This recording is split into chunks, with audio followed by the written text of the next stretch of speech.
মৰিগাঁও জিলাৰ কোমোৰাগুৰি বৰনামঘৰত নাট সাহিত্য সংস্কৃতি কোমোৰাগুৰি শাখা সমিতিৰ উদ্যোগত আৰু কোমোৰাগুৰি সংস্কাৰ সমিতিৰ সহযোগত সমূহীয়া উপনয়ন আৰু বিবাহ অনুষ্ঠান সম্পূৰ্ণ ধৰ্মীয় ৰীতি-নীতি আৰু পৰম্পৰাৰ মাজেৰে অনুষ্ঠিত কৰে। একেখন ৰভাতলিতে ভগৱানক সাক্ষী কৰি 20 গৰাকী দৰা কইনাক ৰাইজৰ আগত সমজুৱাকৈ উপনয়ন আৰু বিবাহ অনুষ্ঠান আয়োজন কৰি সৌভাগ্য আৰু আনন্দিত হোৱা বুলি মত প্ৰকাশ কৰে উদ্যোক্তাই। লগতে কয় যে অনাগত দিনত এনেধৰণৰ অনুষ্ঠানৰ জৰিয়তে সামাজিক একতাৰ এনাজৰীডাল আৰু অধিক শক্তিশালী হোৱাৰ লগতে অধিক সুদৃঢ় হ'ব। প্ৰায় 1500 লোকৰ বাবে ভোজ ভাতৰ আয়োজন কৰে আয়োজকে। আমাৰ সংস্কাৰী আছে, সংস্কাৰীৰ পৰা আমাৰ কিছু অংশ আহিছে, তাৰপিছত নাট যোগী সন্মিলনৰ পৰা আমাৰ কিছু অংশ আহিছে। তাকে লৈ আমি 1500-2000 মানৰ আইটেম কৰিছো। এই নিৰামিষ ভাত আমাৰ নিৰামিষ ভোজ হৈছে। ইয়াতে সকলোৱে একেলগে 20 গৰাকী যি আমাৰ দৰা কইনা আছে, সেই 20 গৰাকী দৰা কইনা একেলগে আমি বহি সকলো ৰাইজৰ লগত সহযোগ কৰি আজি ভোজটো আয়োজন কৰা হৈছে।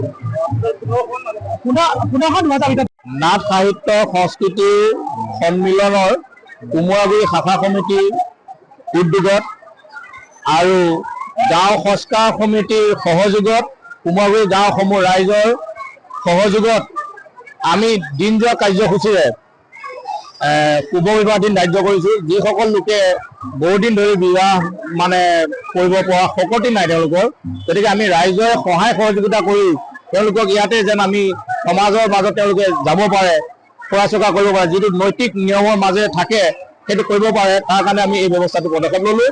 ইয়াত 20 যোৰ দৰা কইনা ওলাইছে। আমাৰ গাঁৱৰে বেছি আছে আৰু শুকতি পুতা আছে, তেনেকৈ লতিমাৰি আছে। এনেকৈ কৰি আমি 20 যোৰ দৰা কইনা আমি বিবাহত কাম সম্পন্ন কৰিছোঁ।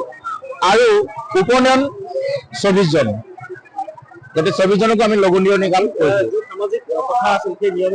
নিয়মৰ মাজেৰে আমাৰ যিহেতু আমি সামবেদীয় মানুহ, সামবেদৰ বিধিমতে আমি কামখিনি কৰিছোঁ। হয়, তেনেধৰণৰ যদি আমি তেনেকুৱা পাওঁ গাঁৱত, আৰু এতিয়াও বহুতখিনি লোক আছে তাৰমানে সময়ৰ অভাৱত তেনেকুৱা এটা হেৰি হৈছে। নেক্সট আমি আৰু অহা বছৰ তেনেকুৱা এটা পদক্ষেপ ল'ম বুলি আমি চিন্তা চৰ্চা কৰি আছোঁ। আৰ্থিকভাৱে যোনে যি পাইছে আমাৰ ৰাইজৰ তেনেকুৱা হৈ সংস্কাৰ সমিতিৰ ফালৰ পৰা আহিছে অলপ, আৰু নাট সাহিত্য সংস্কৃতিৰ পৰাও কিবা এটা সহায় আগবঢ়াইছে। এনেকৈ আমি গোটেইখিনি লগ লাগি ৰাইজৰ সহায় সহযোগিতাত আমি এইখিনি কাম সুচাৰুৰূপে চলাই লৈ গৈছোঁ।